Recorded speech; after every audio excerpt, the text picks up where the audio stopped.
dinamika itu bagus para bapak, para ibu. Kita lihat dunia musik.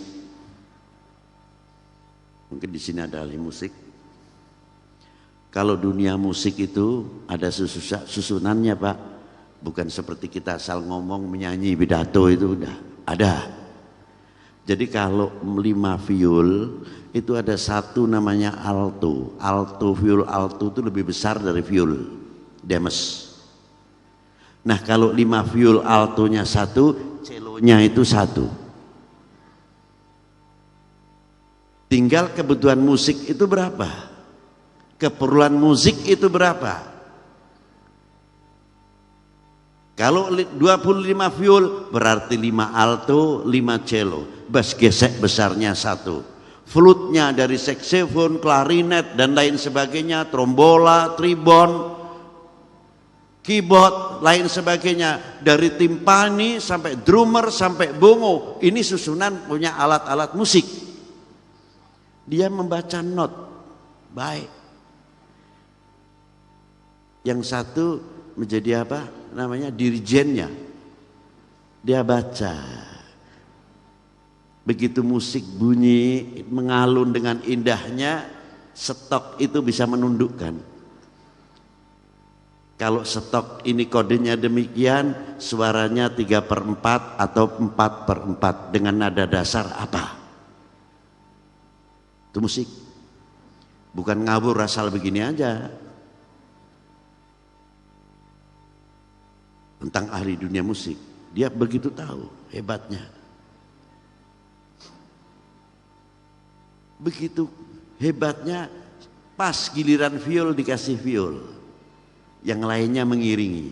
Konser, orkestra atau simfoni. Memahami dalam dunia orkestra saja sulit.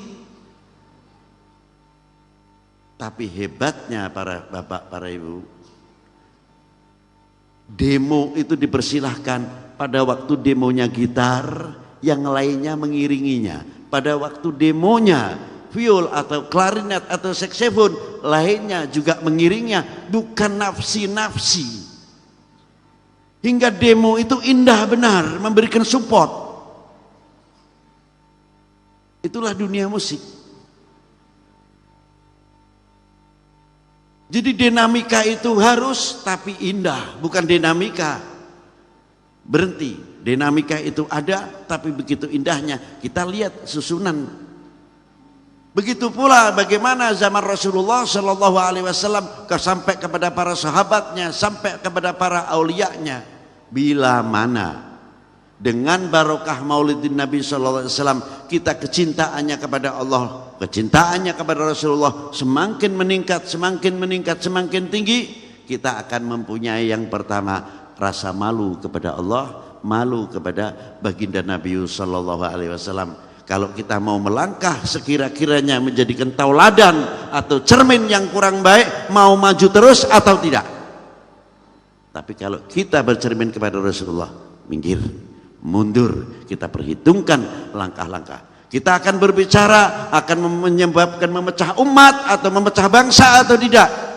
Kalau tidak, maju. Tapi kalau kita mengakibatkan pecah belahnya umat, pecah belahnya bangsa, hingga memberikan kesempatan kepada orang lain untuk bertepuk, mundur, kita tarik. Itulah kita kagum bagaimana. Kalau masalah menerangkan batal haram sudah banyak para bapak, para ibu. Sudah, itu sudah.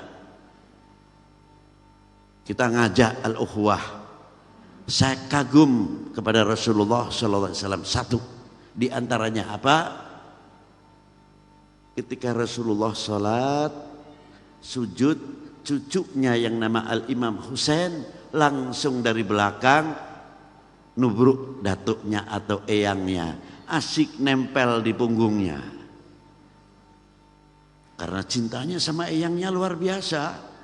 Dan eyangnya, datuknya pun cintanya kepada cucunya luar biasa, Al-Hasan wal Husain. Ketika i'tidal minal sujud, cucunya langsung balik, duduk di mana datuknya masih tahiyat. Ummi Salmah azwajun Nabi melihat cucunya yang demikian, terus ingin mencegah supaya Al-Imam Husain tidak duduk di pangkuan datuknya yang sedang tahiyat, dicegah oleh Rasulullah isyarah. Akhirnya Ummi Salmah tidak jadi. Setelah selesai, Rasulullah mengeluarkan satu botol, di dalamnya ada satu pasir yang dimasukkan dalam botol. Wasiat kepada Ummi Salmah sambil mengucurkan air mata yang tidak bisa dibendung oleh Rasulullah Shallallahu Alaihi Wasallam. Disilahkan, ya Ummi Salmah, aku titip botol ini, tolong nanti apabila dalamnya sudah berubah menjadi darah, berarti pisahnya kepala cucuku ini dengan badannya di padang Karbela. Ini adalah pasir padang Karbela. Tapi ya Ummi Salmah, jangan engkau beritahu kepada siapapun peristiwa ini. Dan Rasulullah mengetahui siapa yang akan menjadi penyebab matinya cucunya. Demi ukhuwah, Rasulullah sukut di sini, tidak pernah menyentuh. Demi apa? Al-ukhuwatil Islam, al-ukhuwatil ummah, al-ukhuwatil wataniyah. Kesatuan persatuan tanah air, cinta bangsa, cinta ummah. Inilah dijaga benar oleh baginda Nabi sallallahu taala alaihi wa alihi wasallam. Ini contoh yang mahal. Bagaimana Rasulullah pada waktu mendapatkan gelar Al-Amin memberikan satu contoh untuk kita semuanya. Dan bagaimana Rasulullah memberikan satu contoh dalam dunia ekonomi untuk kita semuanya. Maka dari itu, ma'asyiral muslimin rahimakumullah, apa setelah kita mengetahui peringatan Maulidin Nabi sallallahu alaihi wasallam hingga kita bisa membentuk pribadi luhur? Pribadi luhur kalau tidak didasari al-mahabbah, kecintaan dahulu, wal akhlakul karimah, sulit. Maka dengan peringatan Maulidin Nabi sallallahu alaihi wasallam kita akan berkiblat kepada baginda Nabi sallallahu alaihi wasallam. Bagaimana hasil daripada Maulid Nabi ini kita aplikasikan